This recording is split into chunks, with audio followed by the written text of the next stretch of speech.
Hello guys, ఈరోజు మా షిప్లోకి అయితే డాల్ఫిన్స్ వచ్చాయి. మీకు డాల్ఫిన్స్ చూపిస్తాను. డాల్ఫిన్ గురించి మీకు కొన్ని విషయాలు చెప్తాను.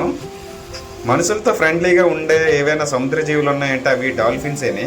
ఇవి చేపల గుడ్లు పెట్టకుండా పిల్లలకు పాలిస్తుంటాయి.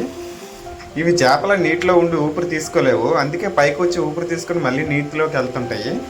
ఇవి ఒకసారి పైకి వచ్చి ఊపిరి తీసుకుంటే నీటిలోన 8 నుంచి 10 నిమిషాల వరకు ఉండగలవు. ఇంకో ఇంట్రెస్టింగ్ విషయం ఏంటంటే నీటిలో ఉండే షార్క్స్ అంటే అన్నిటికీ భయం, కానీ షార్క్స్కి డాల్ఫిన్స్ అంటే ఎక్కువ భయం. డాల్ఫిన్స్ అనేవి ఎప్పుడు ఒంటరిగా ఉండవు, అవి ఎక్కువ గుంపులుగా ఉంటాయి అన్నమాట. ఇంకా డాల్ఫిన్స్ ముక్కు ఉంటుంది కదా, అదేంటంటే ఒక గట్టి బోన్తో, ఒక గట్టి ఎముకతో తయారై ఉంటుంది అనమాట. అది చాలా గట్టిగా ఉంటుంది. షార్క్స్ డాల్ఫిన్స్ మీద దాడికి వచ్చినప్పుడు అవి ముక్కుతోటి అటాక్ చేస్తాయి. Thank you guys, please follow and subscribe.